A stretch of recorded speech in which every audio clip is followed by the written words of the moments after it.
Hello,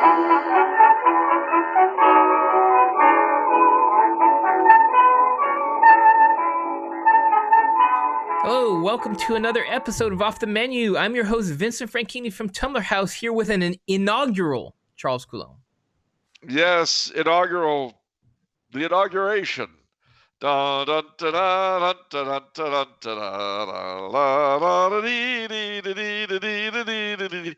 I am so looking forward to the inauguration. I'm looking forward to the president, the outgoing president, and the incoming president in top hat and morning coats in the limousine, going to the Capitol building, and I'm looking for the huge parade with military units from all over the country and militia and high school, the bands, all sorts of equestrian units. I love the inaugural parade, and then the inaugural balls all night in Washington, D.C. White tie, tails. Oh, heavens to Betsy. It's wonderful. Inauguration Day is Washington at its most elegant. Are you saying that ironically?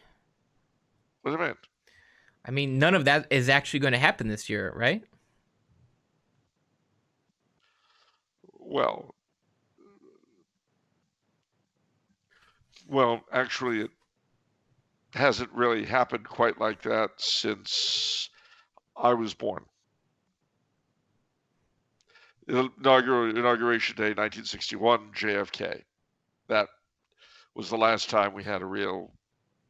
Reagan brought back some of it for his first inauguration, but that was pretty much it. Yeah. Why do you think that's happened, though? Because wouldn't presidents like it to be celebratory? Well, not celebratory, yes, but see, the problem you've got with modern people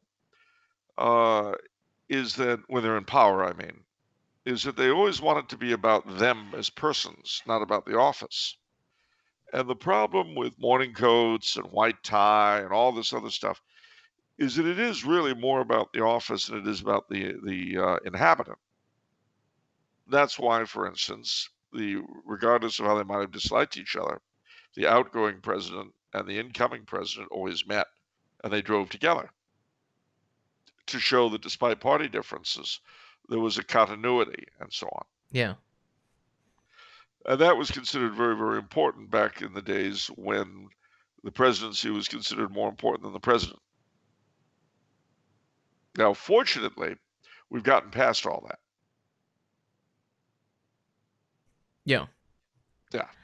So this inauguration, I mean, we can compare it, if we will, to the one in 1961. Okay. I think a little bit of a comparison is in order. They like to have a noted singer. Well, we'll deal with her later. They like to have a poet read poetry. And in 1961, it was Robert Frost who read a poem he had written about America. Okay, cool. And what a neat country America is. Everyone likes Robert Frost. Yeah, well, if they're smart, they do. But this time, it's by a lady named Linda Gorman, I think. She's 22 years old, Harvard grad, so that's one connection with Kennedy. And she writes mostly about oppression. So we'll see what her poem is going to be. Now, there's always an invocation by some religious figure. So in 1961, it was the court chaplain to the Kennedys, Richard Cardinal Cushing, who never saw Kennedy's sin that he couldn't bless. But he had enough of his own, so he was a real piece of work. So in that proud tradition, since Mr. Biden, or Uncle Joe as we call him, is our second Catholic president, he too has a court chaplain who will be a family court chaplain who will be praying for him.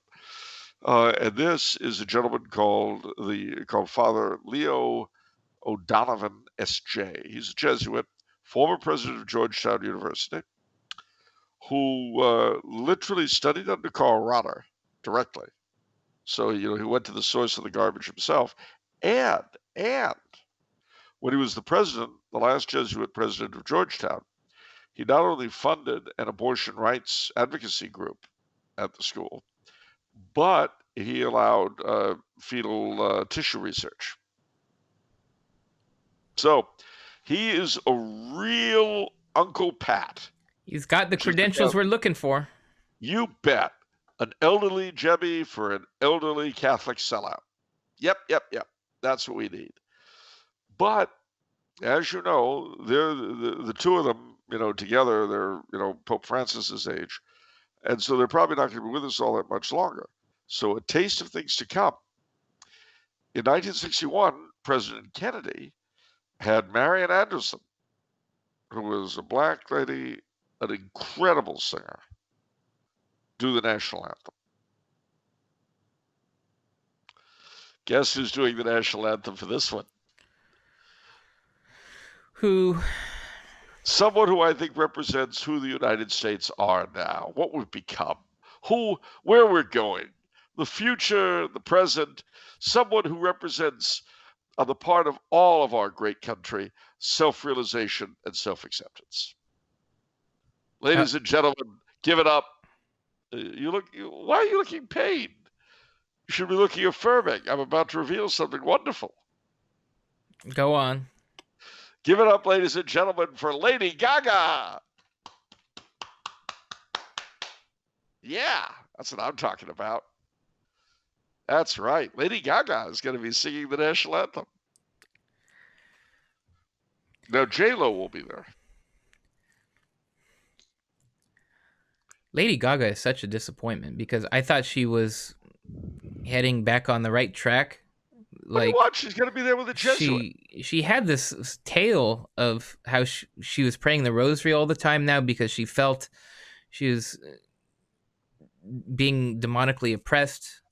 And she had this terrifying story of the Illuminati and her rise to success and how she thought she did a deal to the devil with the devil and how it's maybe she's just delivering. I guess so. Well, plus there's a Georgetown Jesuit present, just like at The Exorcist in the movie. You remember the priest of The Exorcist? Not the Max von Sydow, but the guy that played the piano?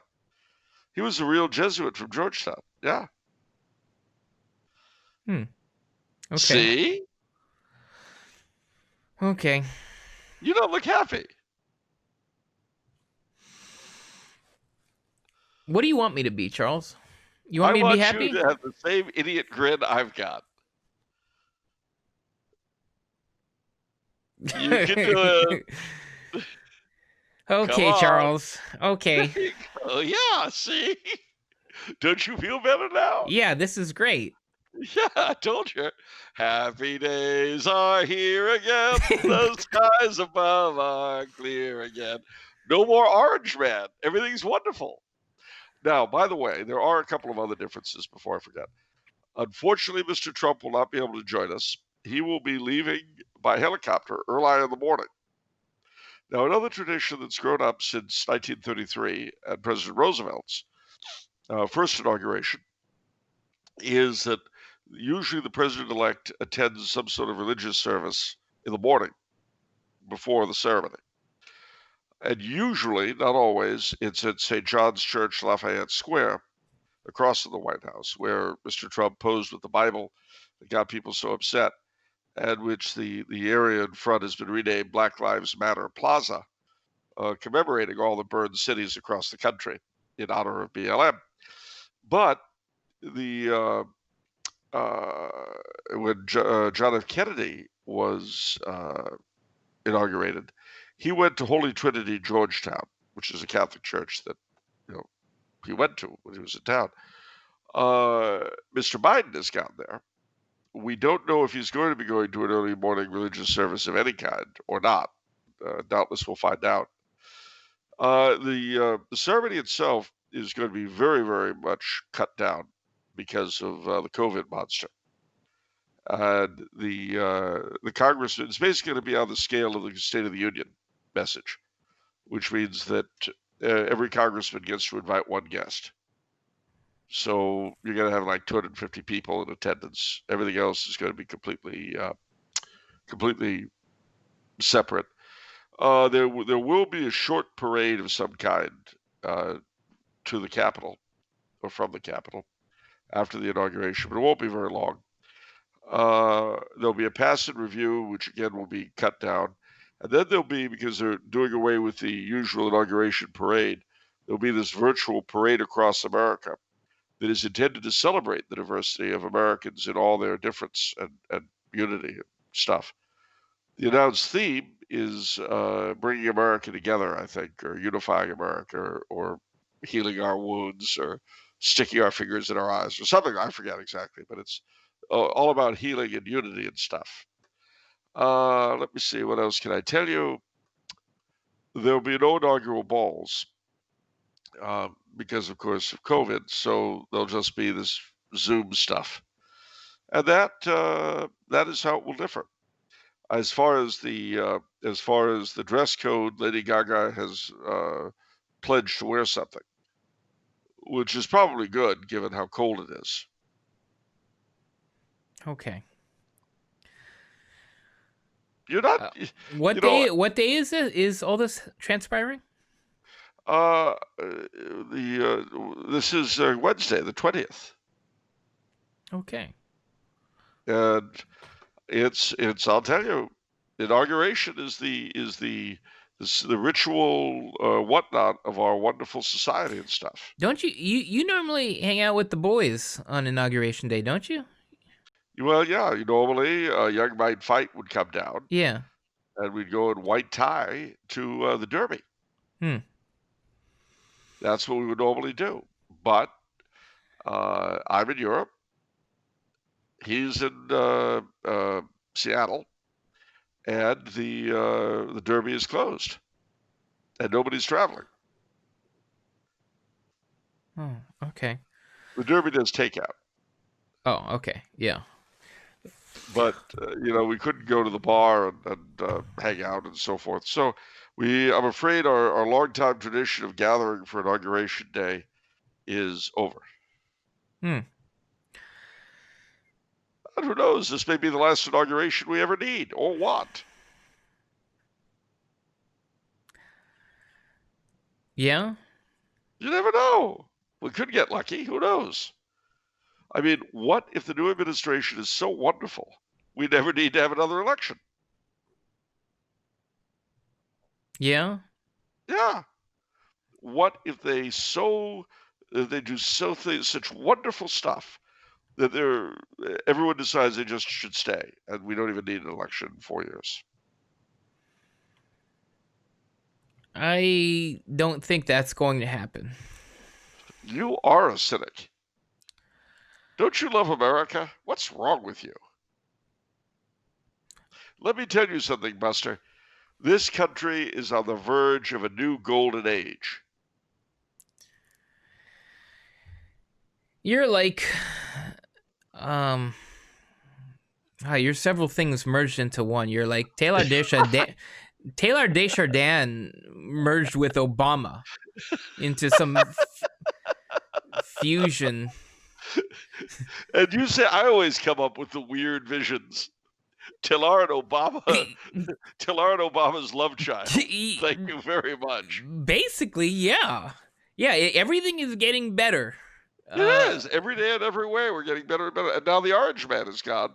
So we can finally achieve the goodness and greatness we were going to if Hillary had been elected. For 4 years, we were denied the chance to make everything perfect. Heaven on earth would already be here. Wow, you got me to think of something that hadn't occurred to me. Wow, Hillary must feel like dirt. See, there is a silver lining. That's the silver lining. No, I mean, really think about it. Like, this guy, see, everybody forgets that this guy didn't even run. And we know why he didn't run 4 years ago. because the powers that be said, "Boy, you back off, okay? You ain't running this one. You step aside, okay? Because We got we in little Miss Hillary. charge." Yeah, Hillary. But he gets to be president now because he gets a pat on the head from the powers that be that he can obey orders. You know, Well, I he mean, to the degree that he can do anything, sure. yeah. But no, but I mean, think of Hillary. Like, this Joker is president, and I couldn't even.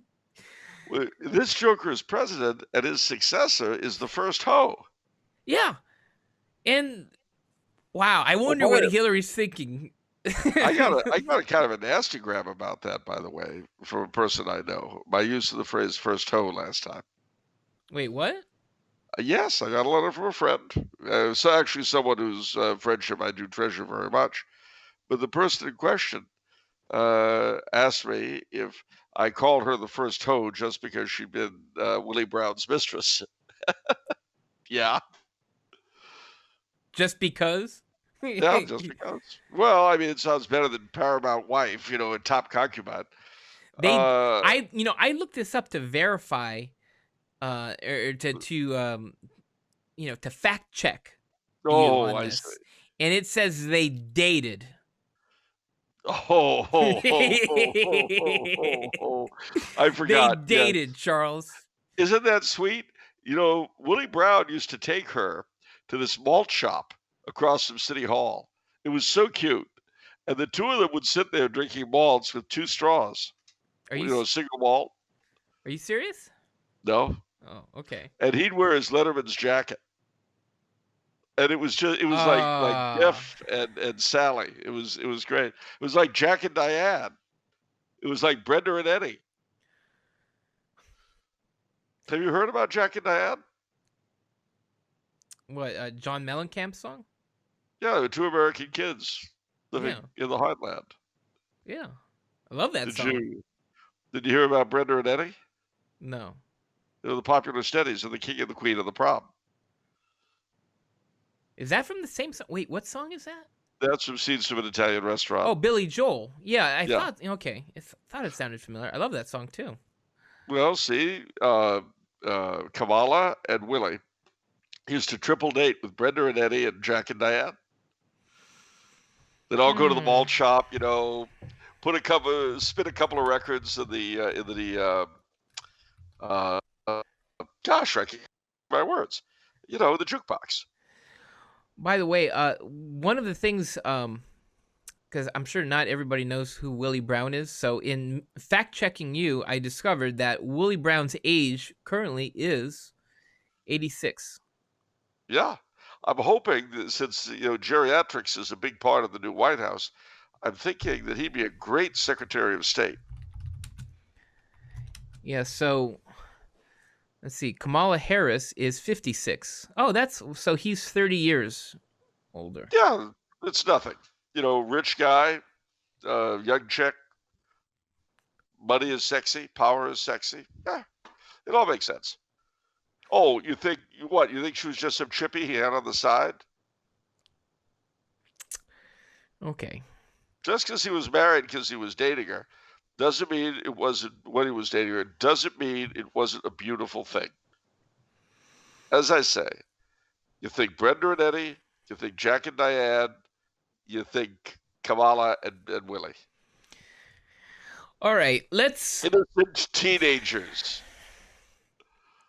Since we're being so silly, let's leverage this into the memes of production, shall we? Silly? Silly? What? Can't you see them like being with Archie and Jughead and Veronica and the gang? No.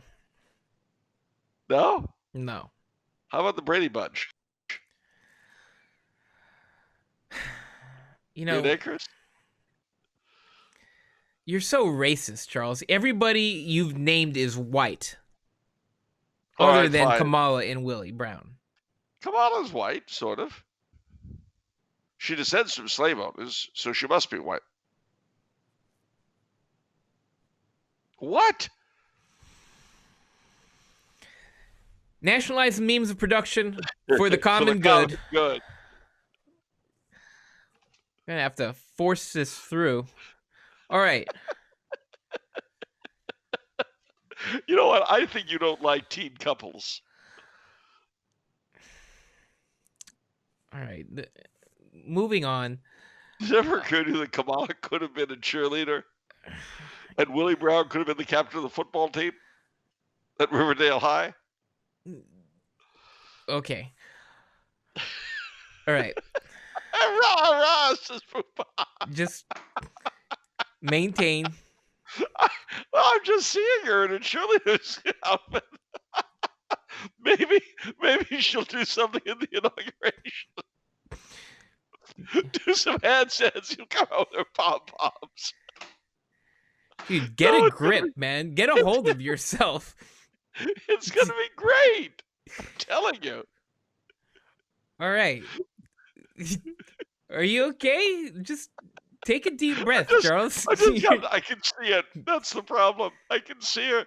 Do you, Kamala Harris? Rah, rah, says Poopa. Solemnly swear. This is going to be a fun 4 years because there's something about Kamala Harris that just makes you lose your mind. Whoa, more with Willie than me, but yeah. Well, I mean, it just. What do you say? This is a country where once upon a time, if a guy was on the wrong boat, I'm thinking of Senator what's his name, it destroyed his presidential his presidential aspirations. Gary Hart, that's who it was. He was on the wrong boat at the wrong time. This is only like 30 years ago. He was on the wrong boat at the wrong time, and the suspicion destroyed him. But this chick, let it all hang out. America's self-realized now. Yeah. Wrong boat, wrong time? What, was he on the Natalie Wood boat? No, that would have been too much fun. That's the only boat I can think of where it's like...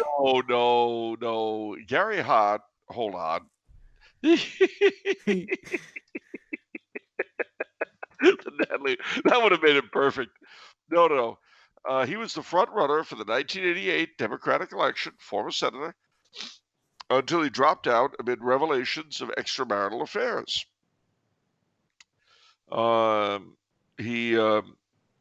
Let's see. What, pictures with him and a chick on a boat? Yeah. Oh. Well, okay. And he said, what was the name of the chick? Golly. Last name was Rice. I remember that was the year of the bimbo. There were 3 big scandals that year with chicks. Anyway, It was that so that's the way America was, and now we're all better and more accepting. We sure are. Yeah, you bet. Okay, that's good stuff. Bill Clinton, he shouldn't. Why was Bill Clinton humiliated? America, stop persecuting your politicians. Their private lives have nothing to do with you. That's right. Okay, so I have to preface this meme. I'm going to put a meme up here that's kind of a lead-in to what I want to show. So this is the Obama meme I've seen before. I've been very clear on this matter. You must buy the insurance you don't want on my website that doesn't work, or I will fine you. All right. So a spoof on that from Luke Falati. Now, so he says he received a mysterious email from from J Travolta fan at AOL.com.dk. Yeah, I know who that is. That's okay. Buddy Here Oswald. We go. Yeah, so here it is. And you're gonna put out something Oswald put up. So you're doing this to embarrass me. For those of you who can't see this, it's Charles's face superimposed over Obama, and Charles is saying, "I've been very clear on this matter. You must buy the books you don't want on my website that doesn't work, or I will fine you." And this meme was made by Gang Dupree, and a picture of a cartoon rendition, if you will, of Oswald. You show this to get my goat. You know what? Why don't you do a show with Oswald and you'll see what'll happen to you? That guy is almost incoherent. You know, it is He I, that I have lived to see this. he's a freelancer, you know. Yeah, I'll bet he's a freelancer. He's more free than Lancer, I'll tell you that. The guy is a moron. He He was earns. always a moron. You know why he's got that big fro on his head? It's because everything inside is empty and there's a lot of roots in there. Okay, so be it, Charles. You know what happened to you being accepting? That went out the window, huh? I have limits, and Oswald is definitely them. All No, right, I mean the guy is brain dead to all intents and purposes. I don't know why you truck with him. I really don't. all right, all right, Charles. So You be it. know, I don't want to mention. I'm not going to get anybody into trouble, but you know what one of the secretarial pool told me? What? I quote, "Oh, the chief just hangs him over your head to keep you in line." Yeah, it's You ever see the movie Whiplash No, with about the drummer? Okay, yeah, it's that was an inspiration to me. What the teacher there, you know. For those of you who've seen it, by the way, I highly recommend that. Well, there is some language issues, but that's one of the most intense movies and very thought provoking too. Yeah. so Anywho, basically, so you're admitting it. yeah, You've got Oswald as kind of like a threat. If I don't, I can always be replaced. Is that it?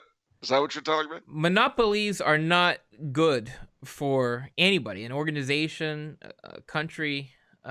So yeah, you know, it keeps everybody honest. A little healthy competition. Healthy. There's no competition. The man isn't even sober 3/4 of the time. And I don't blame him. If I were a no talent jerk, I'd be drunk all the time too. No, And get a load of that polyester jumpsuit. Would you really want to have to look at that on a show? I don't think so. well, it keeps. You know, he keeps your blood flowing, Charles. He's that spark. I'll say. All I'll say. right. He was a worm when we were kids. He's a worm now. That's all I'll say. All right. Another Twitter meme from a person with the alias Grow Gore Low. All right. This is yeah. So this is what I showed you earlier, Charles. The cartoonization. TuneMe.com. So this is Yeah. what you'd look like if you were in one of those 3D Pixar movies. I look like an old woman. Great. I look like Angela Merkel is who I look like. That's horrible. When I saw I'm, this, I admittedly laughed out loud. This was just so ridiculous. I don't like Pixar. Okay, I'm gonna tell you right now. I like the old cartoons. I do too. I do So too. Yeah.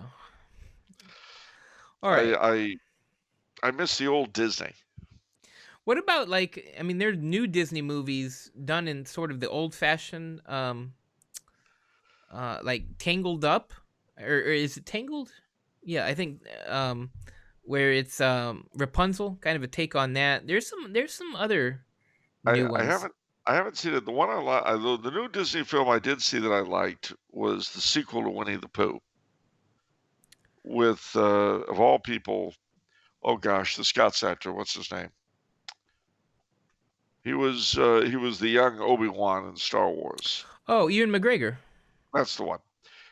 Yeah, he did a really good job as a grown-up Christopher Robin, and the whole thing was very well done. I thought Hmm. I liked it. Yeah, I heard good things. Okay, that's it for the memes. All right. Are they Um, nationalized, or do we still have to agitate? they're nationalized. Don't you worry. Announcement: we hit 10K subscribers. Congratulations to us. We Oh, you did it. didn't say anything. Well, you didn't tell me we hit 10K. We hit 10K. Everybody, thanks to Anthony Stein and other people, I feel they really did a plug on Twitter, and I think that really gave us a good week for gaining new subscribers, and we hit it.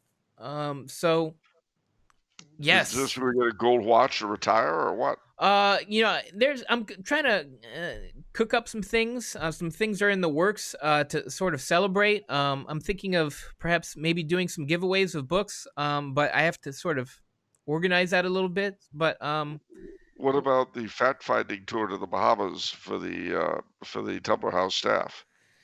well, that's not contingent on anything. That's a regular. 'Cause that's an essential part of our business. I don't mean the executives.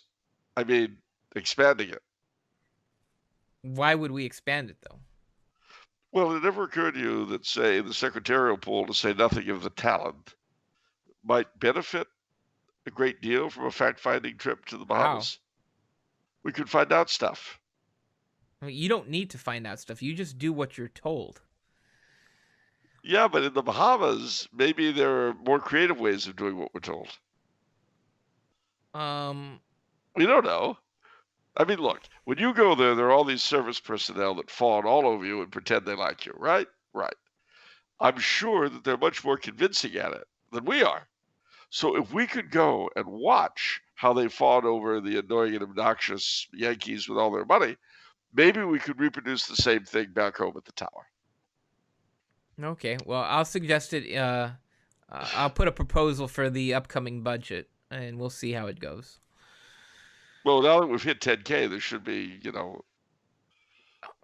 Uh, well, I mean, we'll see. I can only do so much. I have to answer to a board of directors, Charles. yeah, I know the board. In fact, I can tick them off for you. Are we ready? Good. The CEO and chairman of the board is no, don't help me. I work without a net. Vincenzo Franchini. Yes. There's Guido Franchini. There's Antonio Franchini. There's Giancarlo Franchini.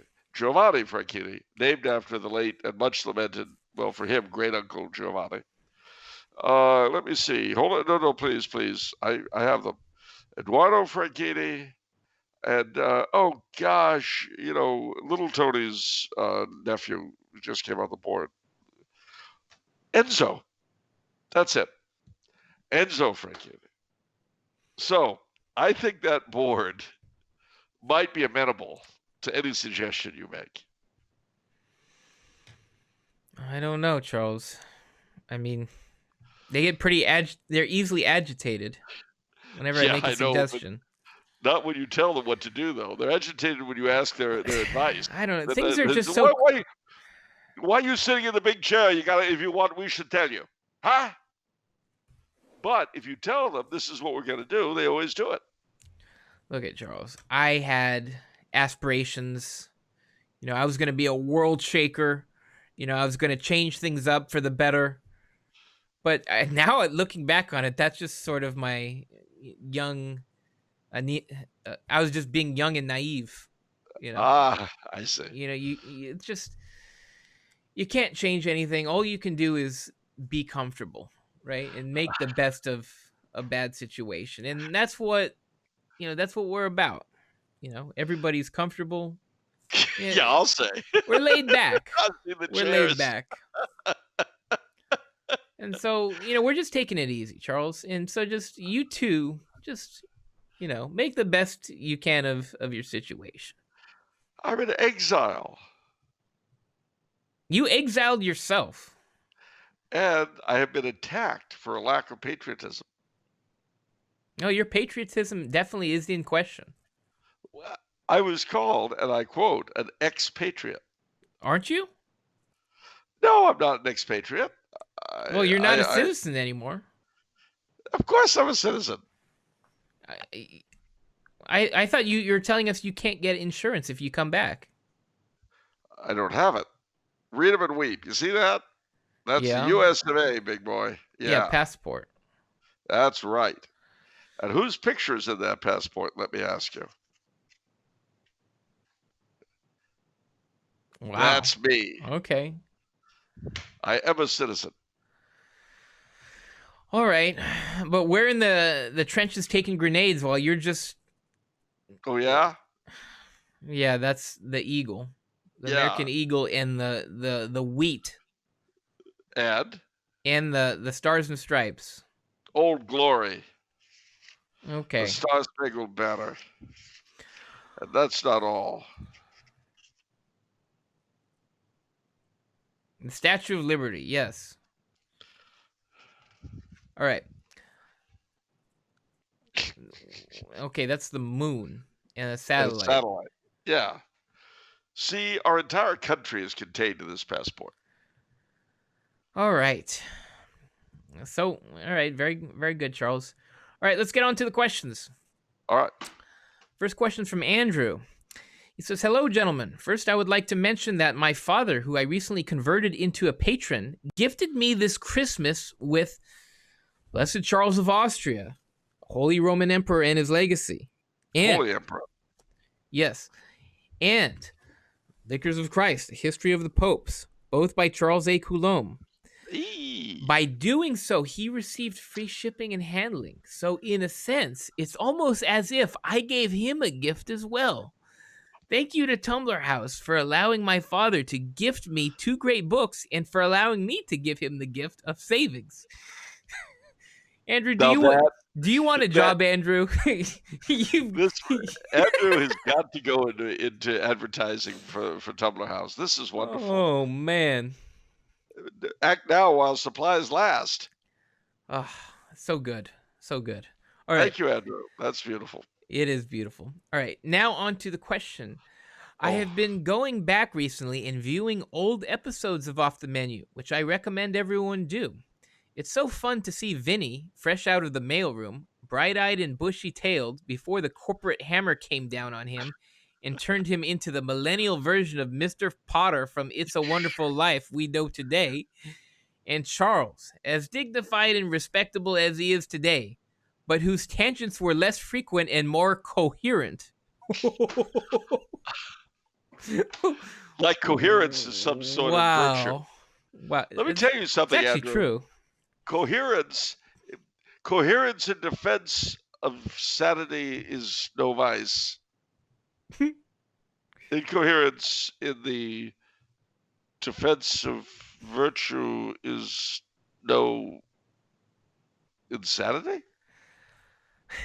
Confusion is the guardian of truth. That's right. There we go. Confusion is the guardian of truth. Absolutely. Coherence. I will not have my thoughts chained behind the plow of your Western linear thought. Wow. And so he goes on and says, "It really brought me back. It is also not so nice to see our 2 hosts in the same room together in the wonderful Tumblr House studios in front of the majestic bookcase, Lord Jim by Joseph Conrad, placed above Charles's head, just so. All of this said in jest and good fun, of course. My question is, as we approach 200 episodes of the show sometime this summer, is the show now what you expected it to be 4 years ago? The first few episodes of the show are nearly all political, though to be fair, you did have the 2016 election and Brexit to contend with. And it took a little while before the faith overtook politics as the main gist of the show. Was Off the Menu first conceived to be a politics through a Catholic lens show? In any case, is the current direction of the show different from what you initially thought it would be? And if so, how?" That's a very good question, Andrew, to be honest with you. I don't know that we really had much of a direction that we intended to go in. We just wanted to deal with both religion and politics from a Catholic point of view, and have a good time. And to do so in a way that we figured that if we enjoyed it, you guys would too. And as time went on, various routines were established and so forth, not to say lines of malarkey, which happens with every show. If you see the first season, for instance, of Perry Mason, to bring up a series dear to my heart, it's actually quite different from what the show later became. I mean, you've got the same characters and all that, but at the beginning, that first season was very film noir, and the books were very much. You could see they were trying to some degree to live up to the books. Interestingly, Earl Stanley Gardner, who was the author of Perry Mason, continued to write books all through the run of the series. And so, as the series went on, Raymond Burr became more and more the character of Perry Mason. And when you look at books written, books of the Perry Mason series written in that time, it's obviously Raymond Burr, Yeah. which it was not before. Yeah. So I mention this because I think I think you'd agree with me, Vinny. We didn't really have any kind of a plan. It was simply to do it. Yeah. I felt like Charles needed to. I mean, I was urged by Beverly Stevens of Regina magazine. She said you got to get Charles on video, and I agreed with that sentiment. Um, because obviously, you have Bill and Charles's talks, and Charles is incredible. So I mean, we felt it unbelievable. would be a good promotional tool for his books, for one. Um, but no, we didn't plan on it being political. It was just we didn't have a plan. If one thing you didn't mention is that I was actually coming up with all the questions, and I Yeah. don't think I was doing a very good job. I basically was following news headlines in Yes. 2016, which I mean, most of the news headlines were mainly political, other than Harambe the gorilla. uh, I remember that one. Poor Harambe. Yeah. Um. A martyr of conscience. I wonder if he's going to be at the inauguration. Stuffed. Wow, that's awful, Charles. You're a monster. Well, I'm just asking. I mean, they got Lady Gaga. Why stop there? Yeah. So, but as Charles says, we didn't have a plan, but so it kind of grew organically. And I think moving forward, the three things that I really want to hit are pretty simple, and we already kind of do it. The three things I want is I want Charles. I want to learn from Charles all these interesting things. He's the human encyclopedia. Number two, I want to communicate an understanding that we understand what everyone is going through. You know, and sort of to offer our, to show that we empathize with them, and we are in this together, as they say, As they used to say. as they used to say. And number three, I want it to be uplifting, because I feel like there's so much that drags you down with the news and attack, commentary on the news, and there's just so much to drag you down. I want there to be the content that's actually uplifting and entertaining. So as long as we're hitting those three things in some way, I think mission accomplished. Yeah, and there's another thing too, and that is that in the beginning, you're right, you were asking all the questions. And so since we began to do it virtually all audience questions, that in a lot of ways, you, the audience, have kind of molded the show to a great degree by virtue of the questions you ask. Yeah. Because they set the tone. Even my incoherent ramblings are usually set off by one or another question. And, you know, I just want to expand for a second on what you said about we're all in this together. Of course, it was annoying when it came out, but there's a certain sense in which it's certainly very true. And the irony is that in this post-democratic age, when our masters have us all locked up, it's to me an endless source of fascination that you, Vinny, as we're doing this in real time, you, Vinny, are 6,000 miles away from me, Yeah. and we're doing this. Yeah. Uh, I cannot explain to you adequately, ladies and gentlemen, how weird that is for me. And the fact that you yourselves are scattered across the globe. It's like God knew that the faithful, needed this sort of technology to, and not just in this show, but like obviously many Total. other. Yeah. Because, I mean, it's funny. 2 days ago, I haven't been in Toronto since 2015, I think, 2016, something like that. And I have a lot of good friends in Toronto.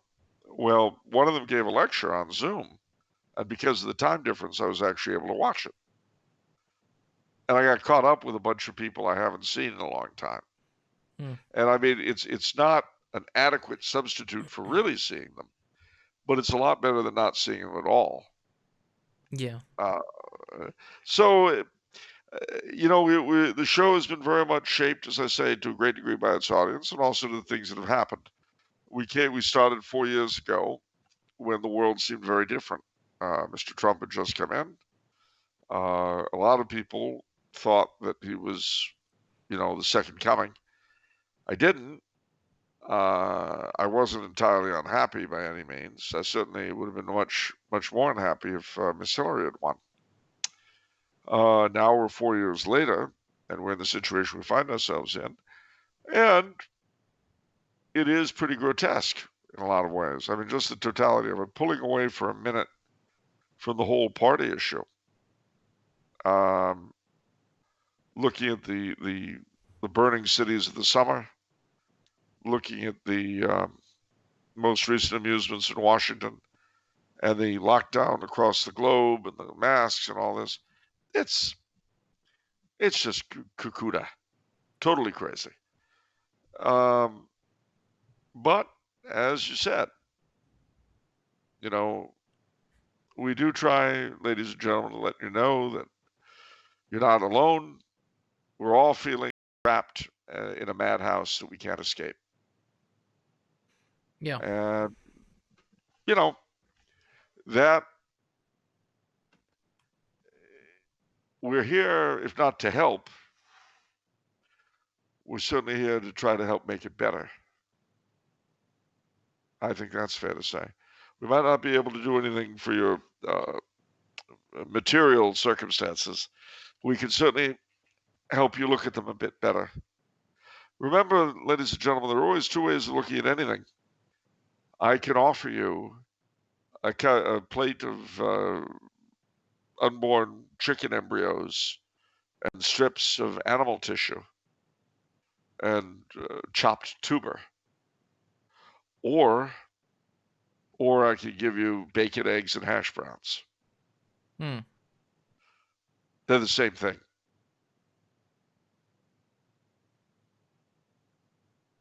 A lot is Interesting. how you look at it. Well, Interesting. Tuber. Who wants to eat a tuber? no, not too many people, but they'll take hash browns. A chopped up tuber, sliced and diced. Basically, a tuber that's been through a 70s slasher flick. Wow. All right. Let's see here. Where are we? Okay. Question from Connor. Okay. Happy New Year to you, Charles, and a kowtow to the guinea pig godfather. Wow. Okay. Yeah. Delicious. All right. Would a guinea pig technically be pork? No, It's a they're pig, though. rodents. No, it's not a pig. It's a rodent. What do you call rodent meat? Is there a name for Rodent that? meat. No, I mean Well, like deer is venison, pig is pork, cow is beef. no, rabbit is rabbit. Mouse is mouse. Rat is rat. Guinea pig is guinea pig. Rabbit is the most widely eaten rodent. Guinea pig second. Guinea pigs are actually raised for food in Peru and places like that. I didn't know rabbits. I didn't know rabbits were rodents. What did you think they were? Reptiles? No, I mean, I don't know. But I never thought of them as a rodent. Yeah. So Huh. are squirrels and chipmunks. I knew squirrels were. Squirrels are rats with bushy tails. Oh, I like that. How insensitive do we? Did you ever watch Rocky the Flying Squirrel, Rocky and Bullwinkle? All right, let's. You think she would have appreciated, or he, or whatever it was, being called a rat with a bushy tail? I don't think so. Okay. Okay, anyhow, Connor's question.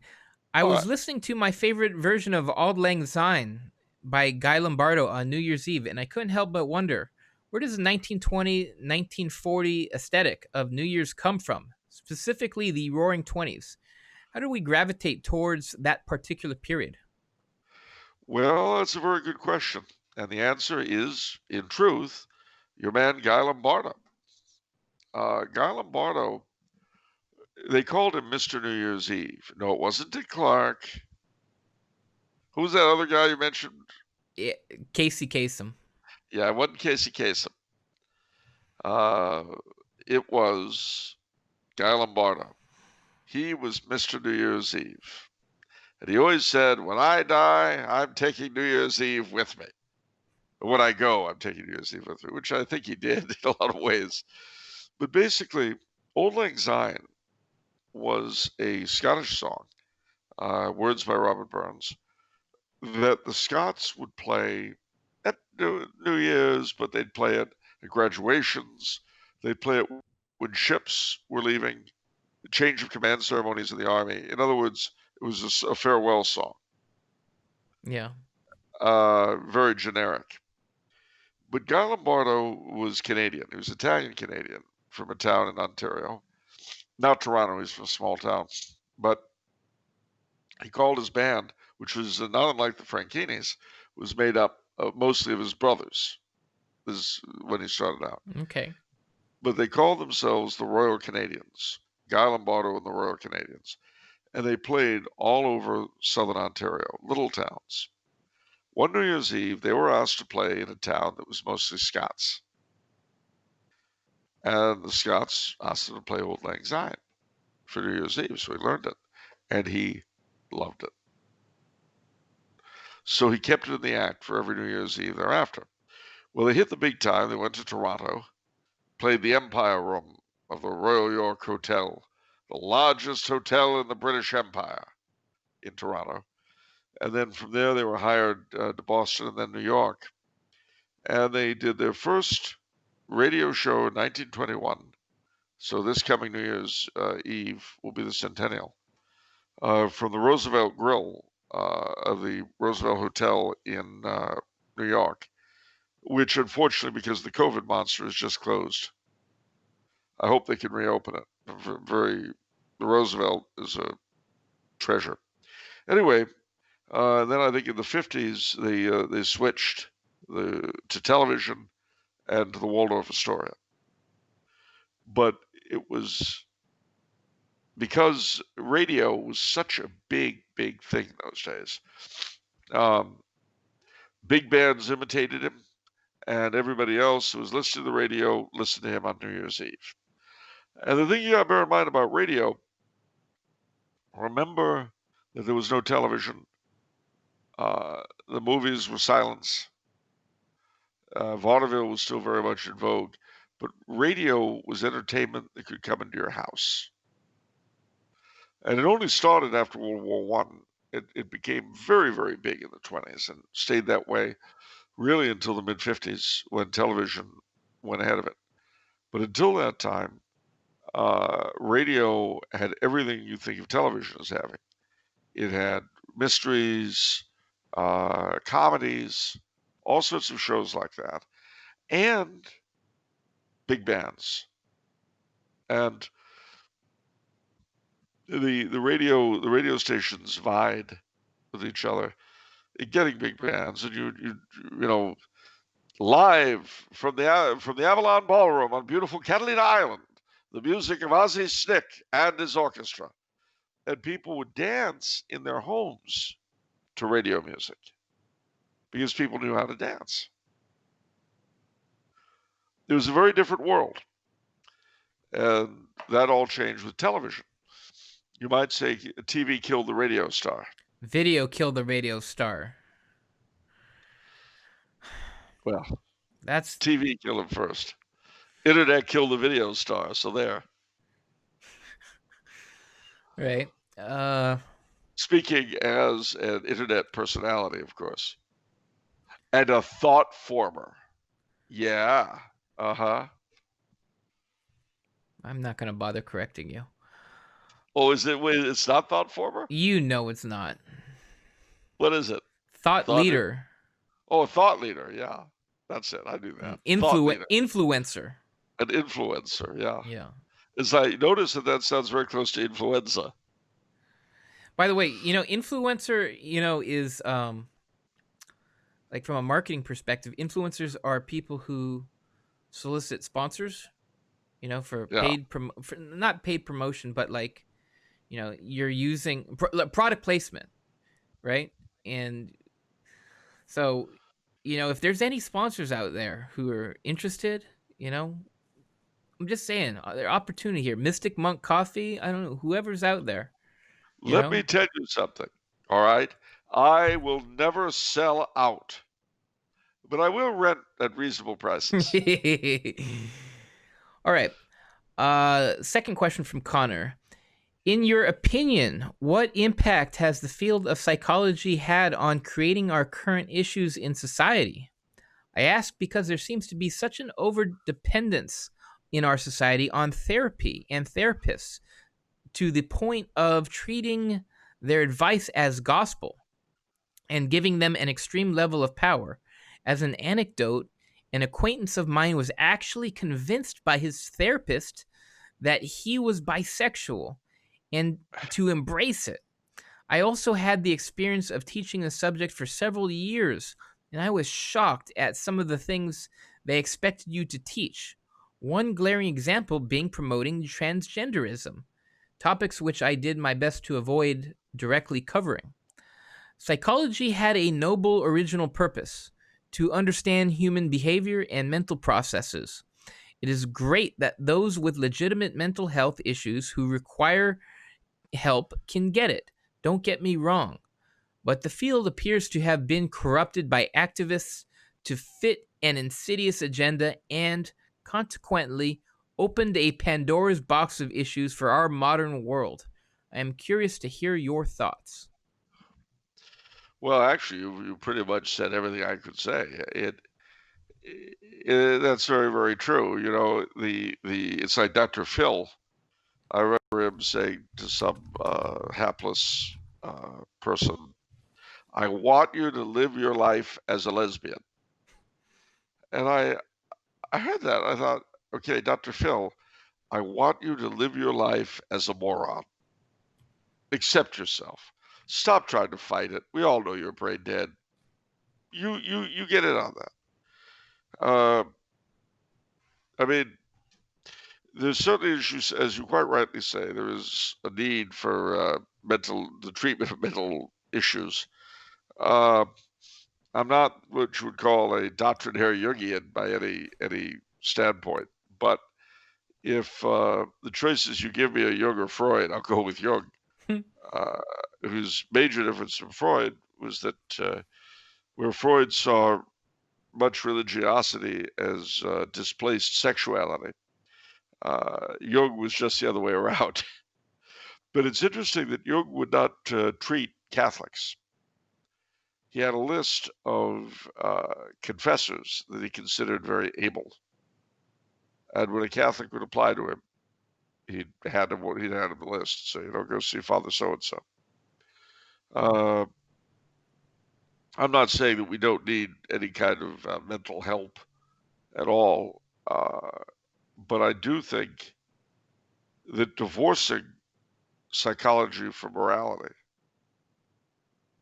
and so from religion is a huge mistake. Yeah. Yeah. And there are really crazy people out there, and something's got to be done with them. But making them worse probably isn't the way to do it. Yeah.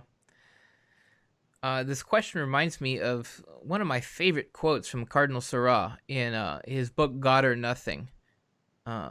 He says, "Why this frenzied desire to impose gender theory? An anthropological vision that was unknown a few years ago, the product of the strange thought of a few sociologists and writers like Michael Foucault, should suddenly become the world's new El Dorado? It is impossible to remain complacent in the presence of such an immoral and demonic deception. Mm. Can't disagree with him. But The thing I is, love the point that he makes though. Like this was nowhere to be found, and suddenly it should appear and become this, world's new El Dorado. yep. I love Well, that I mean, point.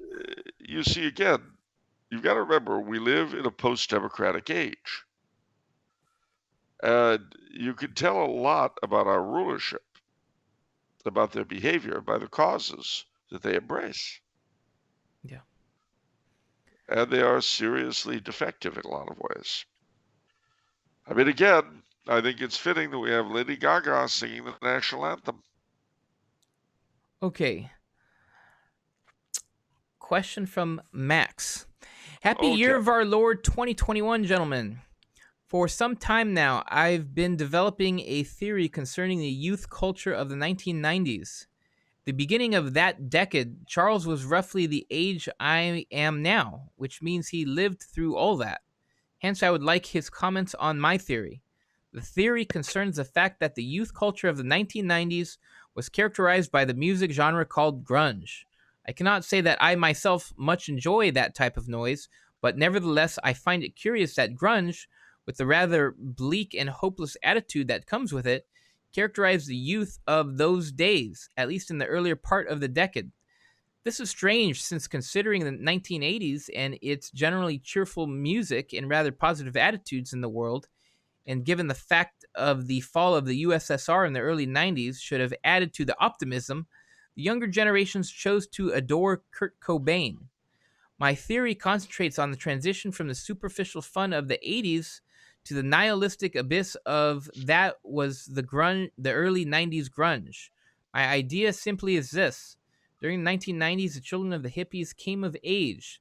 The hopes their parents had concerning a world filled with free love and flowers had collapsed during the 1970s at the latest, meaning that the early 90s teenagers had witnessed the way their parents coped with the demise of the flower power.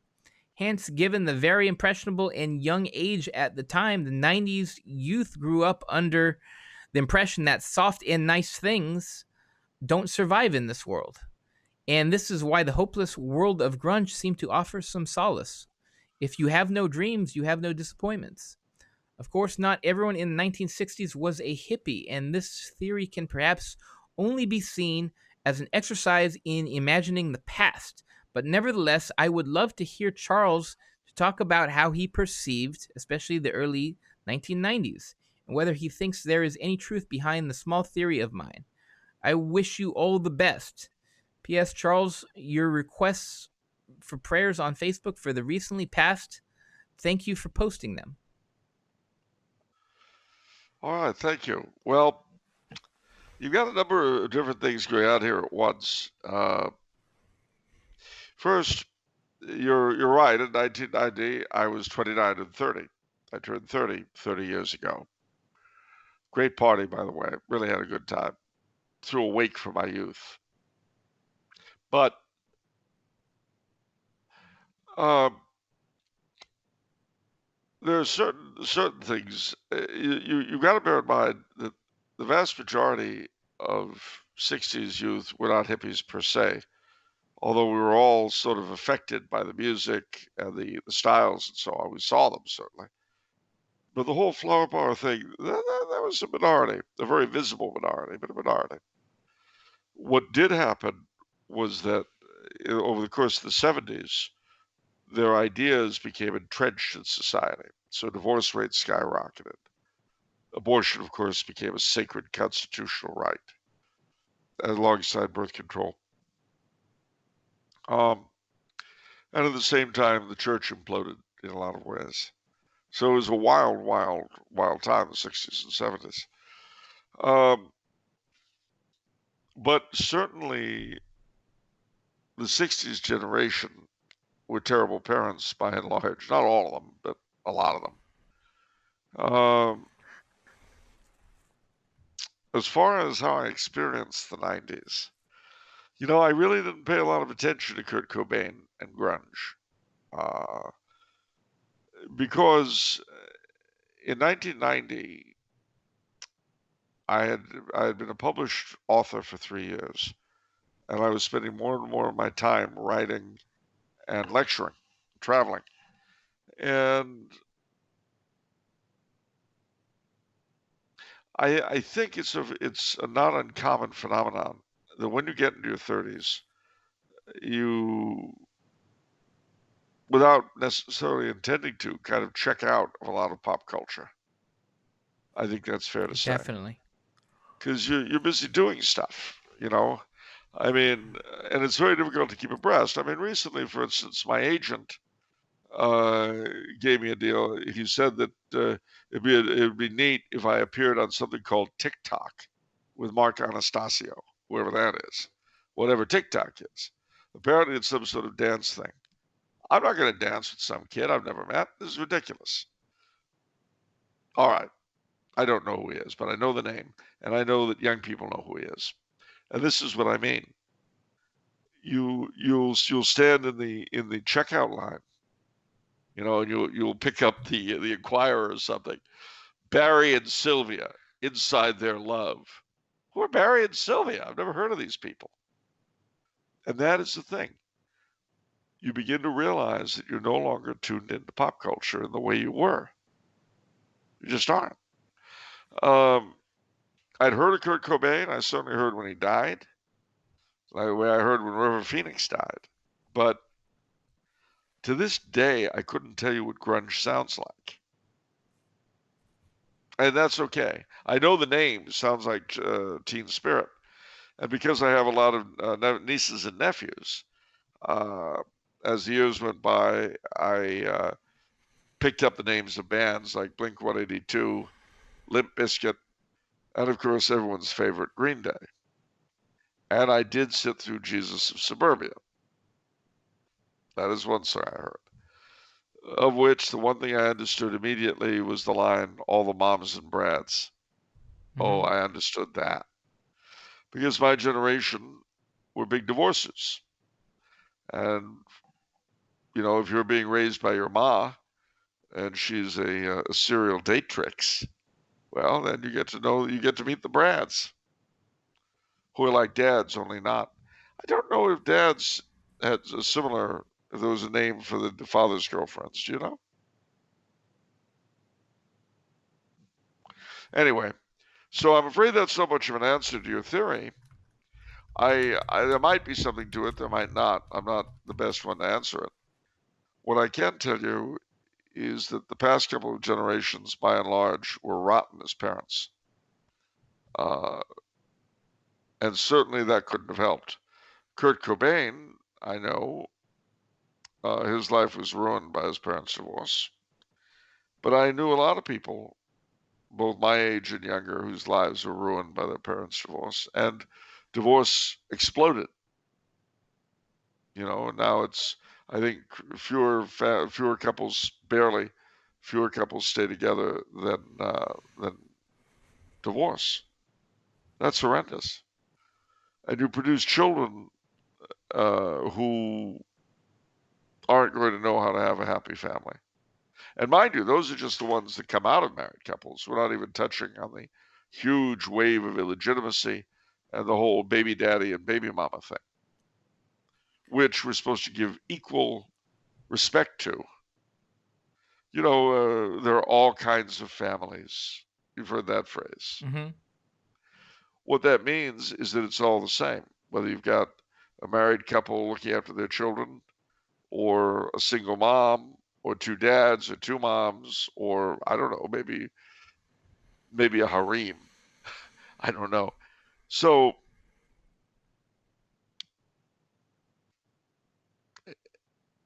it's hard. Okay. Question from Patrick.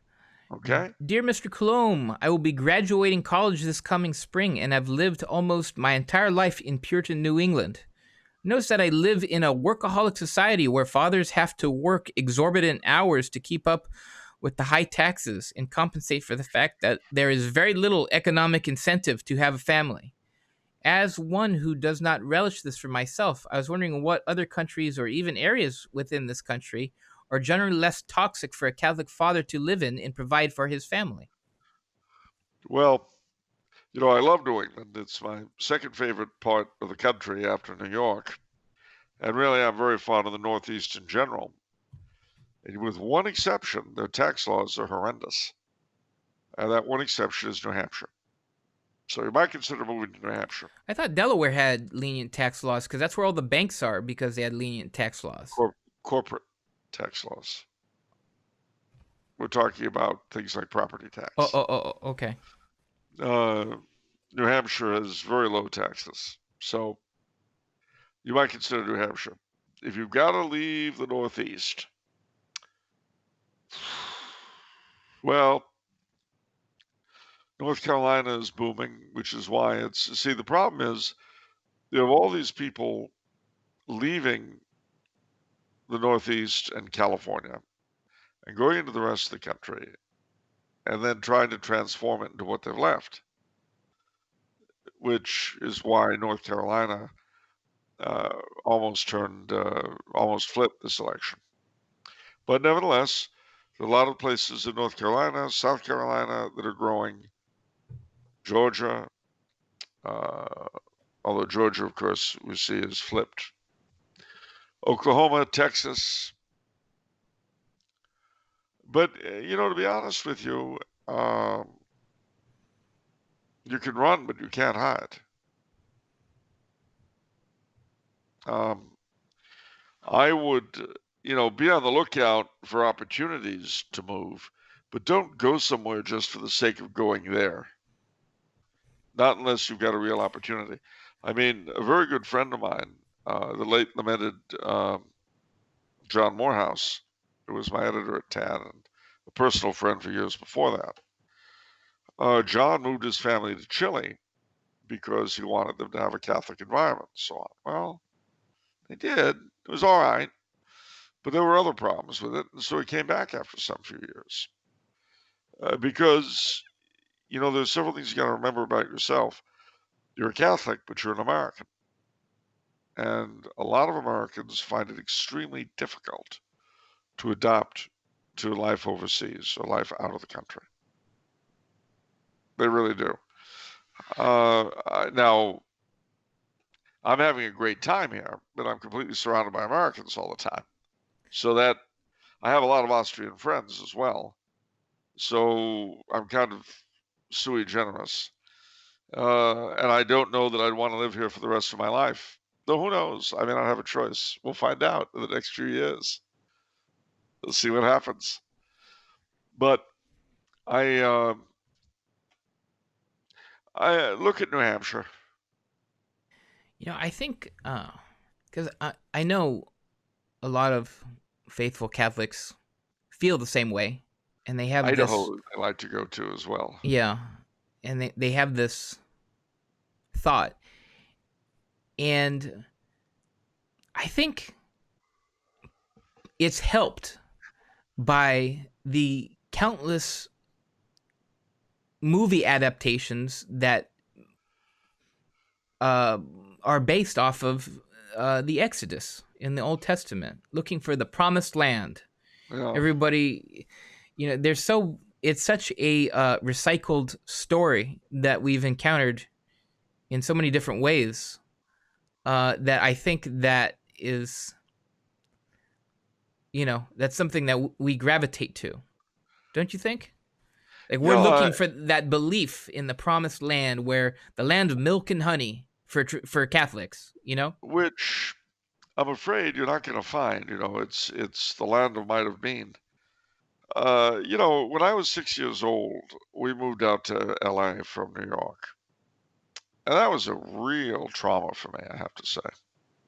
Never got over it. Right now, there's snow on the ground outside. I'm the happiest kid on the block. Because if there was anything I missed, it was snow.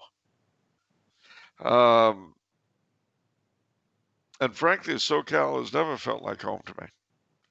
I've learned to like it.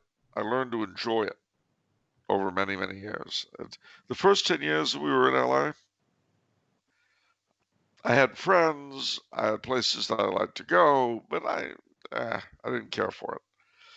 Eventually, I became very used to it, but still, the Hudson Valley feels more like home to me than anywhere else on earth.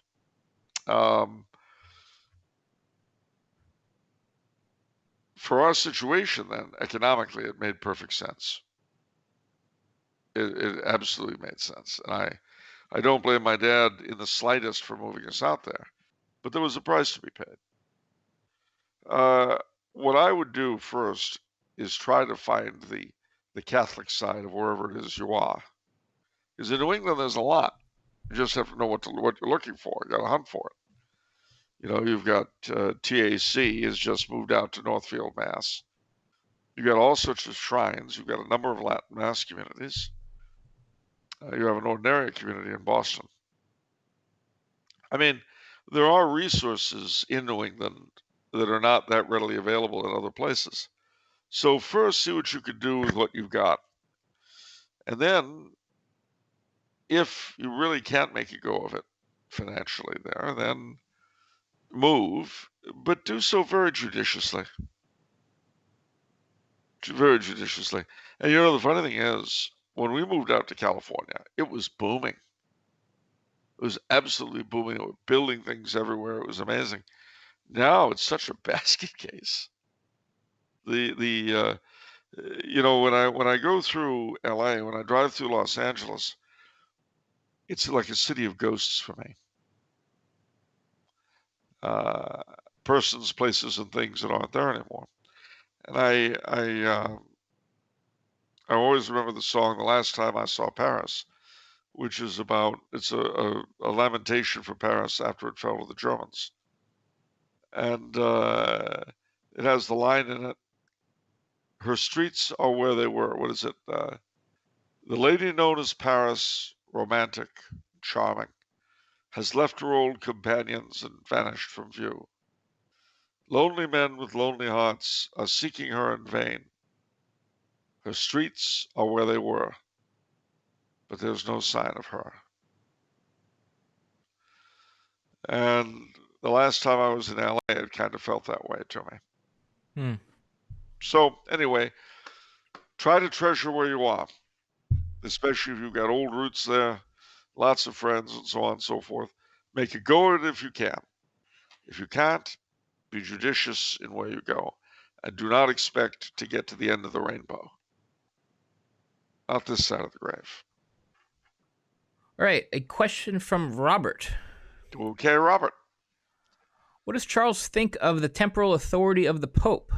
Should there be a division of temporal and ecclesiastical authority between a universal emperor and the vicar of Christ, as suggested by Dante? Should the Pope instead be the world arbiter and overlord of Christendom rather than having a lay monarch? Or should there be an emperor who would exercise the Pope's temporal power on his behalf, like some sort of papal vizier or prime minister or viceroy in exercising such authority? If I remember correctly, the Fourth Lateran Council and a papal bull affirms the supreme temporal power of the papacy, since the empire and the worldly states serve the church, for the spirit rules matter like how the soul commands the body. Since the purpose of earthly life is to enable to live in beatitude in the supernatural divine life, then the church and her pope should have authority over temporal matters as well. If the papacy or his crowned emperor does have supremacy in temporal affairs, to what extent should the authority be? Should such a position only exercise arbitration or judicial affairs, including overruling the decisions and removing from office the powers of state sovereigns? Should the armies of the nations and its citizens pledge allegiance to universal temporal monarch, whether pope or emperor? Wow. Oh, Robert. That's a All tough right, question. I'll say. All right. Firstly, Robert, there are two swords, temporal and spiritual. The temporal is to be wielded in defense of, and at times at the suggestion of the spiritual. But It is a distinct and separate thing. The empire was of divine adoption, the papacy of divine foundation. There was an interplay between the two that was at once intimate and yet often strained, like a husband and wife, in a sense. On the one hand, popes swore allegiance to emperors, both in the West and the East. On the other, the Pope called the empire in the West back into being when he crowned Charlemagne. At the same time, during the interregnums between emperors in the West, it was considered that the Pope, the authority of the empire, was vested in the Pope until a new emperor was elected. Actually, Dante and Innocent III, the great proponent of papal claims, pretty much agreed on the basics. What they disagreed on was practical application. Now, they had a long series of conflicts in Central Europe, Italy, and Germany between the Guelphs and the Ghibellines. The Guelphs were the pro-papal, Ghibellines the pro-imperial parties. And in the end, the Guelphs won. The empire was hobbled and then entirely destroyed. And for lack of a temporal defender, everything was screwed up. Now, in the East, in Orthodoxy, the equivalent of the Ghibellines eliminated the church as an independent power entirely. And as a result, everything was screwed up. So what that tells me is that the two powers are meant to operate in tandem and not to go after each other. Again, like a husband and wife, like a marriage. But as with the marriage, well, historically, you often had a good pope and a bad emperor, or a good emperor and a bad pope. Sometimes, if you were really lucky, you had a good pope and a good emperor. And sometimes you had a bad emperor and a bad pope. Also, I think that in a real sense, the exercise of the papacy was somewhat distorted by the loss of unity with the four patriarchates of the East. And I'll tell you why I say that. Every diocese has an authority of its own. The bishop is not just the emissary of the Pope. He's also a successor of the apostles. The Pope is Pope by virtue of being the Bishop of Rome. And his relationship to the people of his diocese is the same as that of any bishop to the people of their dioceses. He's also metropolitan of the Roman province. Now, what does that mean? It means he's the chief bishop in the province of Rome, the way the Archbishop of Los Angeles is the chief bishop in the province of Los Angeles. He is the primate of Italy.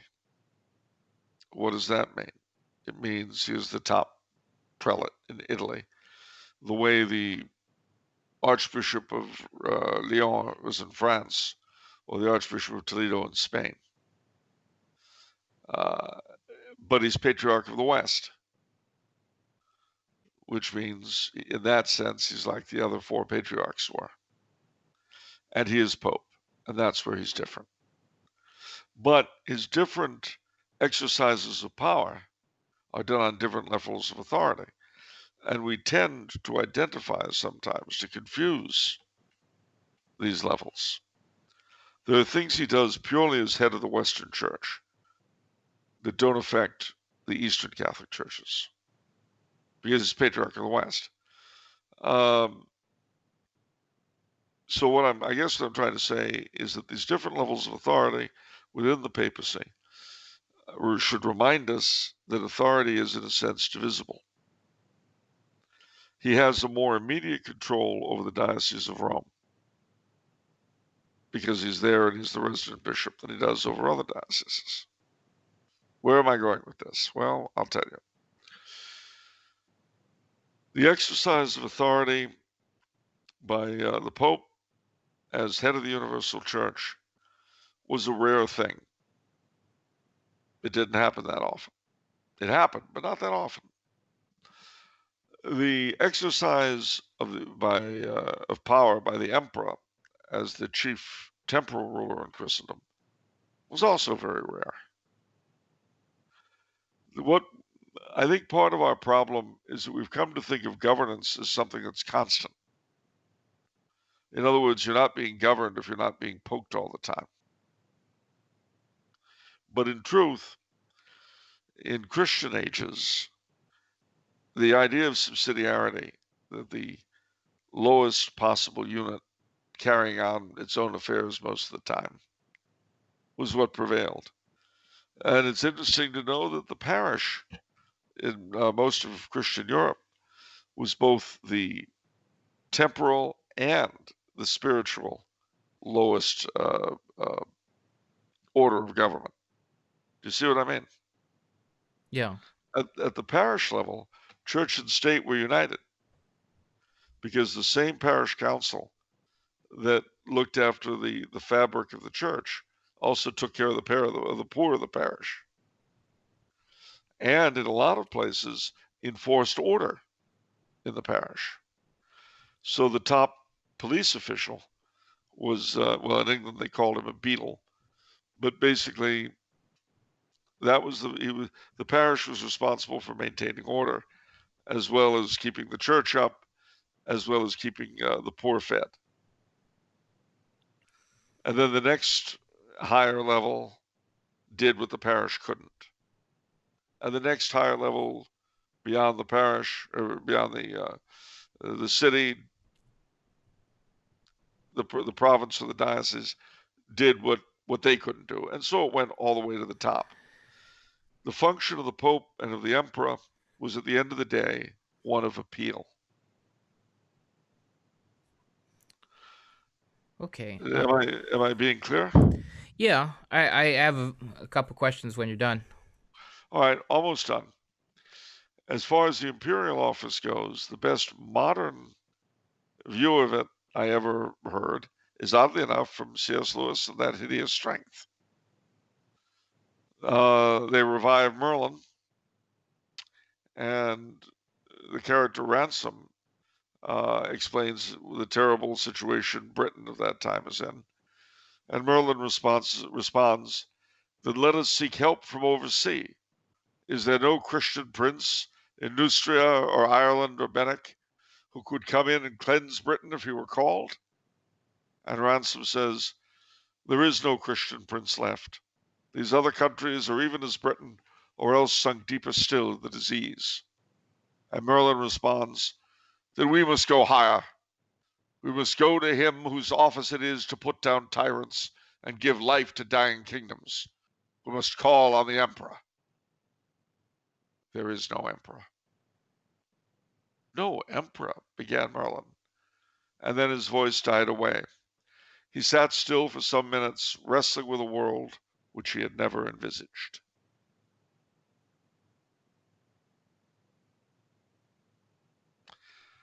Okay. That was so the role of the emperor in temporal affairs corresponded to that of the pope in religious affairs.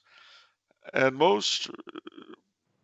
the popes did not intervene in most things unless there was a problem.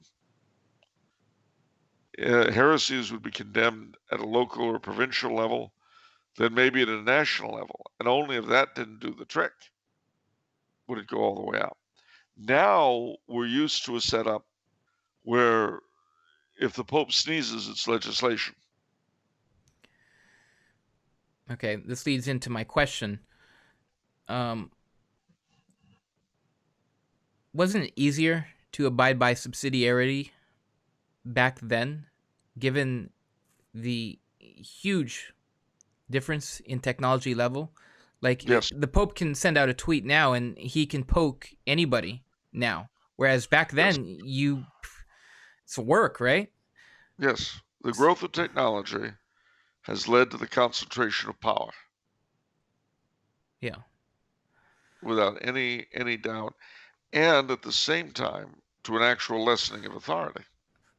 So I guess I just wanted to point that out, that it's not so much us falling short on this matter.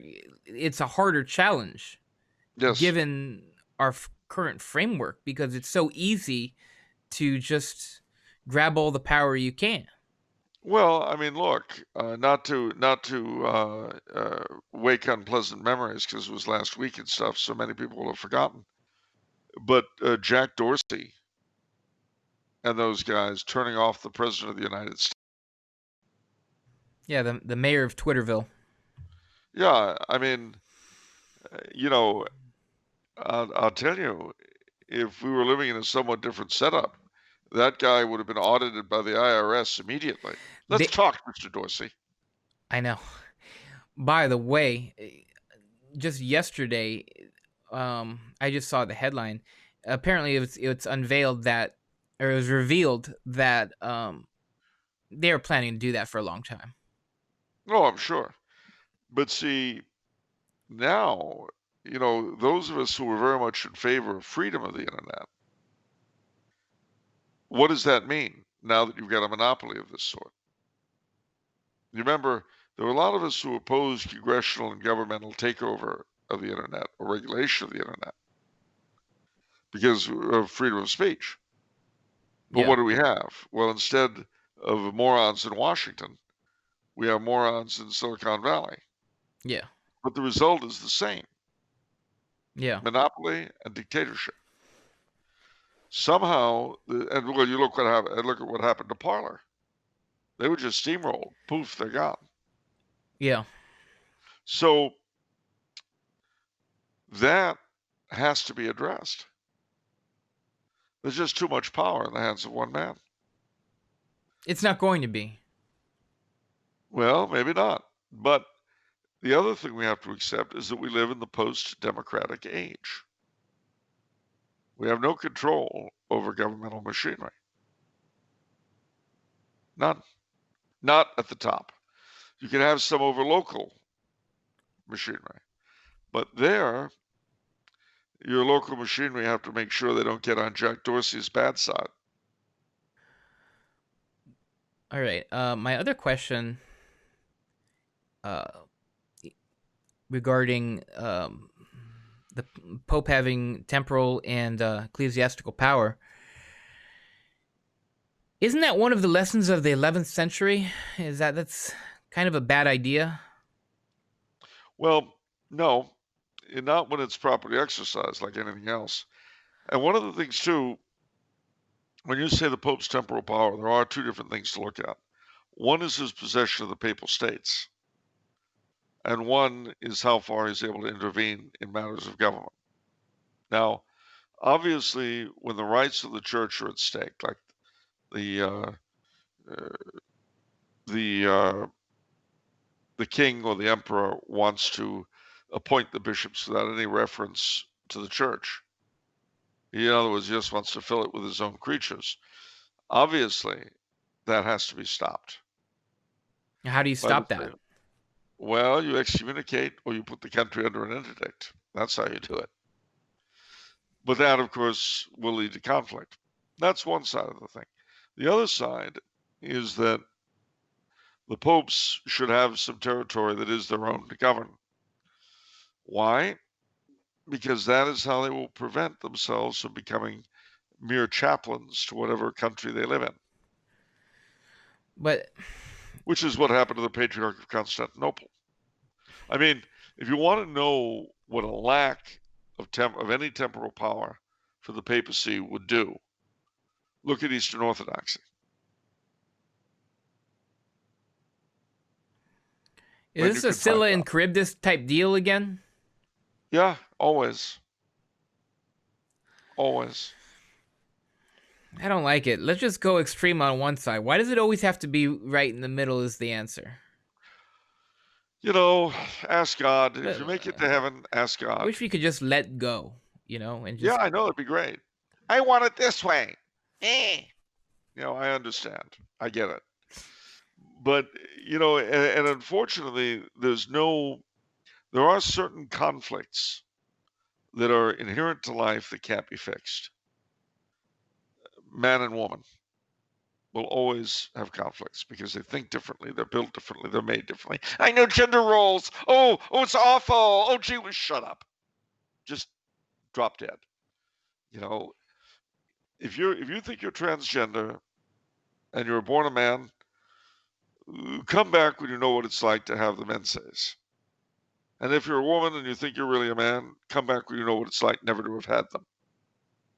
Anyway, before I interrupted myself thinking of stupid people, um, similarly, between the laity and the clerical element of the church, there'll always be a tension. These things can't be fixed or solved. They have to be understood, accepted, worked around, accommodated. Uh, Leon Gautier puts it perfectly in Chivalry. Talks about the relationship of the knight and the priest.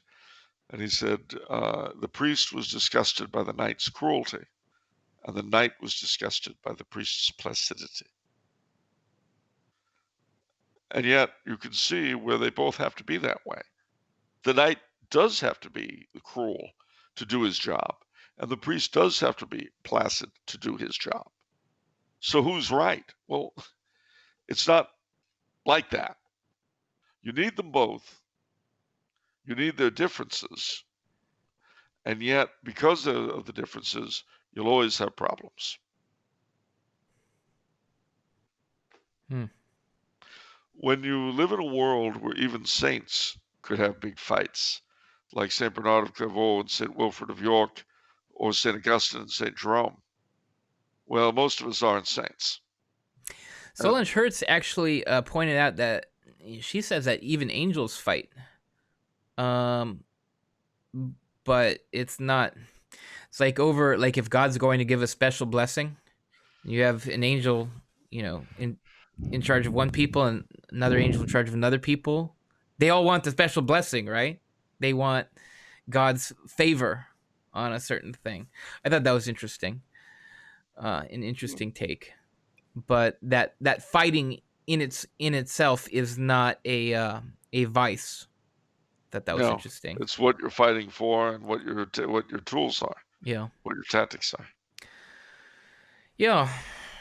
Okay. Well, let me ask you, on Wednesday, will you in spirit be transported to the center of our American democracy, the heartland of our people, that great city wherein you will find memorials to our heroes, Washington, Jefferson, Lincoln, Roosevelt, Kennedy, Biden, where you'll where democracy lives in the Capitol and the White House and the Supreme Court? Will you allow yourself to be spiritually, virtually a part of our great American story?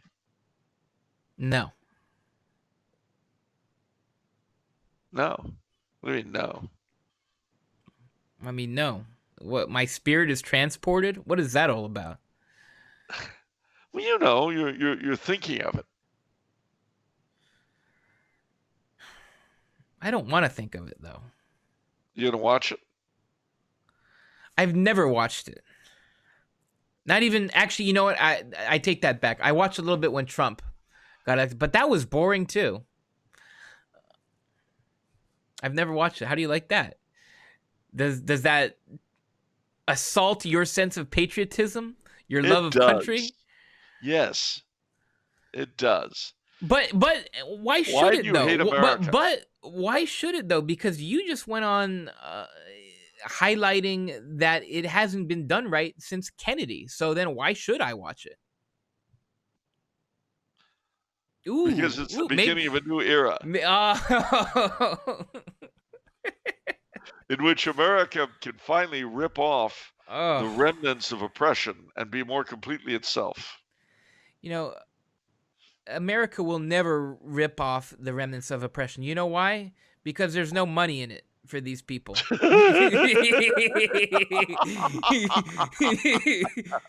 I mean, what Oh, would these lordy, people lordy, do if there lordy. was any oppression? What would they do with themselves? There's money to be had, right? Boy, we're talking truth to power. Yeah. Man. I, God, even Jack Dorsey would have to admit that. no, I kind of stole that from a Booker T. Washington line, actually, where he That's quite talked right. about that. Well, there's a great deal of truth to it. I mean, I think of Jackie Mason, of all people, when he was defending Mel Gibson after Uncle Mel's wild ride in Yeah, Malibu. yeah. And the interviewer said to him, "So, what do you think of Abraham Foxman's charge that Mel Gibson is anti-Semitic?" He goes, "Abraham Foxman, Abraham Foxman. I'll tell you about Abraham Foxman. Abraham Foxman is more afraid of a steady job than he is of anti-Semitism." Wow. The and he went on about how if it weren't for there has to be anti-Semitism, otherwise Foxman would have to work for a living. That's it's becoming more of a thing, I think, and other entities are discovering this racket, Oh gosh, yes. you But know? see, the problem is that everybody moving into it. It's like a Yeah. Ponzi scheme. Yeah. There's a limited amount there. So I mean, after a while, the whole thing's going to collapse because nobody's going to pay for it anymore. But right now, ever since the burning down of our cities in the summer uh, sent a message that the corporations of America need to pay people to tell them what racists they are. Um, don't get me started. In truth, ladies and gentlemen, given that so much of our corporate life, the lives of our corporations, our learned societies, our civil society, our institutions of higher learning are so stupid and run by such morally and mentally corrupt, bankrupt morons, I think that this inaugural ceremony is a fitting symbol for what we have become. Hmm. A steaming pile of perfection. That's it. A steaming pile of perfection. That's what it is. With a fragrance to match. Yeah. And we will draw immigrants like flies to, well, except we won't. You know that the numbers of immigrants to Mexico has gone down? Okay. There's nothing here. Well, not here. There's nothing in the States. See, that's one thing that everybody will be happy about. The immigration issue will pass. Nobody's going to want to come to the States, and so everybody will be happy. We didn't build the wall, Charles. You just made me think of that. We were supposed Yeah, to build well, the wall and Mexico was supposed to pay for it. yeah, but if nobody is trying to get into the States, we don't need a wall. You may have Americans wanting to go to Mexico in the next 10 years just to get work. I don't believe that. Don't say that. You might. You never know. Well, I know And when I say work, I don't mean to say working in the cane fields. But if you had a Mexican government who took advantage of how stupid our at least the next 4 years and maybe the next 8 will be, I can well imagine a Mexican government making Mexico the place to invest in. well, I thought that was happening to some extent because of NAFTA that factories were setting up shop in Mexico because the labor costs are so much more affordable. Well, indeed. But imagine that you get a setup where, I mean, what is one of the biggest reasons why you would never think of relocating the Temporal House complex to Mexico? Crime. Yeah, crime, etc. But imagine that you got a government down there that thought, if we really solve this, we'll become a prime relocation spot for corporate America. When we were studying comparative governments in college, like Mexico, the thing I remember is like the corruption is like ingrained in their system, like it's part of the fabric of their system. It sure is. But here's the big but. As with anywhere else that gets a strongman, I mean, Mexico is getting near the breaking point itself, and they have a long tradition of strongmen coming to power and sorting everything out. So, usually that kind of sorting is not fun, by the way. Yeah, sorting by that's like the biggest understatement. Yeah, a strong man come along, he'll sort things out. Yeah. That's such an understatement. Well, I mean, let's put it this way. If you had the equivalent in America, Mr. Dorsey wouldn't have to worry about a visit from the IRS. I know. See, this is the unfortunate thing that we're getting to. We're getting to a spot to where the only way to break the monopoly of these people over the country would be seen by many to be physically damaging them. And they don't understand that. They really don't.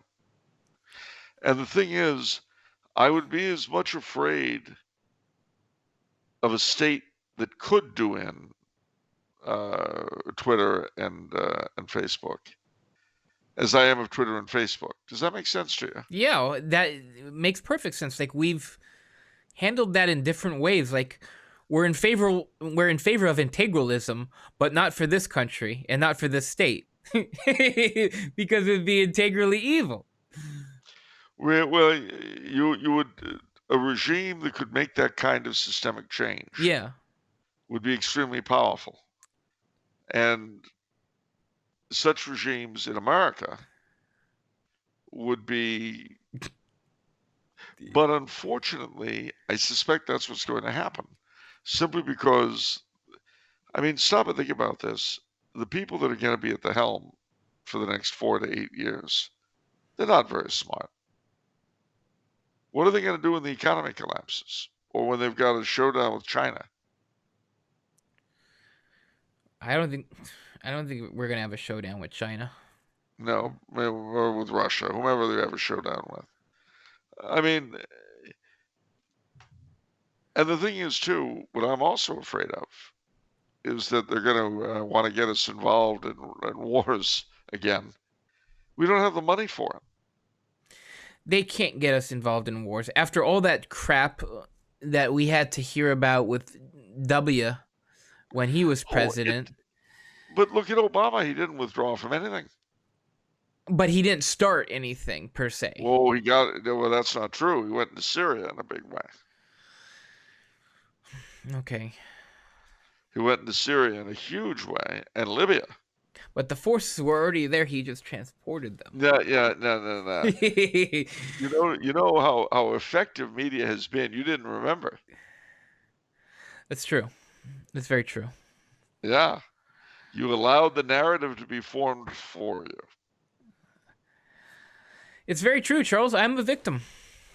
You are, and I think that as a victim, you should have a right to ask searching questions. You know, part of it is I'm a victim. Part of it is I don't want to believe that we're so far gone that these Democrats can be hugely anti-war simultaneously while starting wars. Except they were. I know. That's what I'm saying. I'm kind of hallucinating that like our country can't be that far gone, But it is. and that it's that insane. It's like, but it is. You know where I reached my Waterloo with this? what? It wasn't over foreign affairs because I expect people to speak out of three sides of their heads. No, it was when Mr. Obama wrote an executive order cutting off funding to public schools that would not allow boys who decided they were girls to use girls' rooms and girls' locker rooms. In other words, he would cut off free lunches to schools that were just being normal.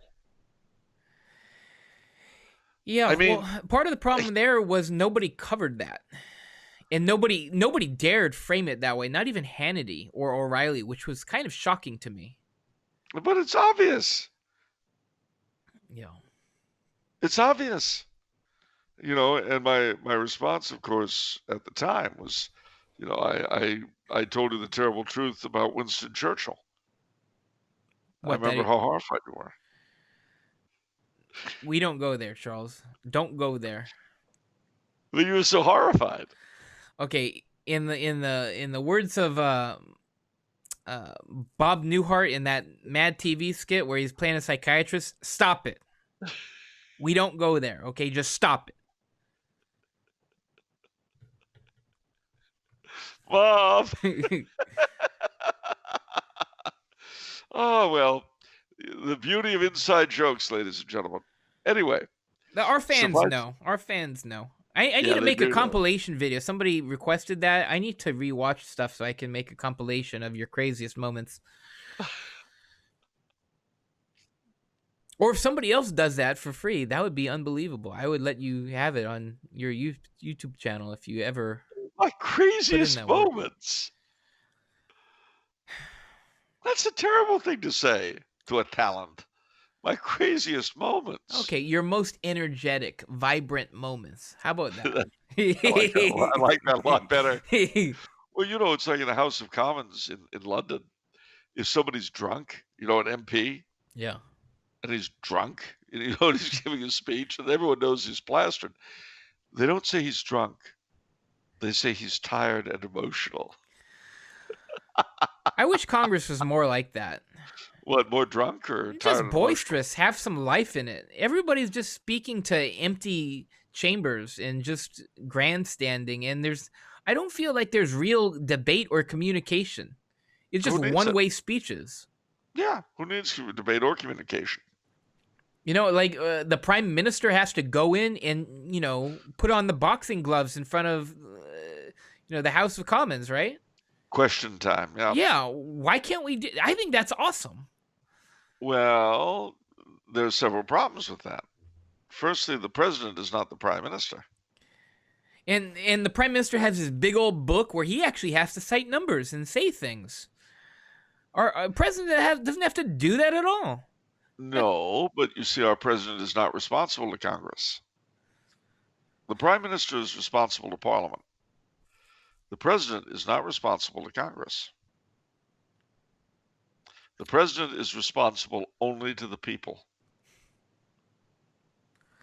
And that's why on Wednesday, when we celebrate once more this glorious tradition of the American presidency, the free transition of power from one individual to another, a time when all of us Americans can reflect on who we are as a nation, a people, a culture, and take stock of where we've been, where we're going, and find within ourselves that deep and I think truly American understanding of what freedom and liberty really have meant to us, and not just to us, but to those who came before and to the generations who will follow. And I believe that in a very real... your eyes are closed. Yeah, you're putting me to sleep. Excuse me, I was giving a heartfelt tribute to our American way of life as symbolized by the upcoming inauguration. And you consider that boring. Why do you hate America? That's like something I would ask you. You can't do that to me. I don't like just that. Did. Too late. Gotcha. Oh, man. I don't hate America. I live in America. I have a great love of country. Why do you hate America so much that you have to move to Austria? I haven't moved to Our Austria. greatest enemy. Ever since Woodrow Wilson. Ever since Woodrow Wilson mucked them up. They've been our greatest enemy because they won't stay mucked. They keep trying to come back into something. It's like the old lady I knocked down. Exactly. It's like the old lady I It's knocked like down. She keeps grabbing for her crutches, you know? What's wrong with her? If I wanted her to stand up, I'd help her up myself. I said, "Stay down, lady. Get down and stay down. I knocked you down once and I took your crutches. What do I have to do to get across to you?" that visualization is too much.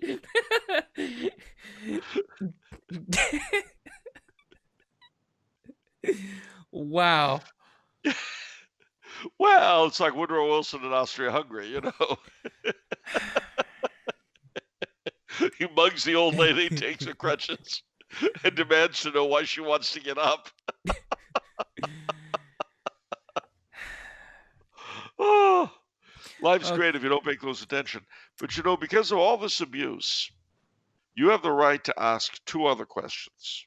Yes, and those questions are: if it's Monday, what is it? No, I do that. I don't. No help. No help. Please, none from the audience. I do this without a net. It's off the menu. What about the soul you save? Well, if you're successful at saving it, it may very well be your own. See you next time, everyone. God bless you all. Happy Inauguration Day. I know I'll be having one.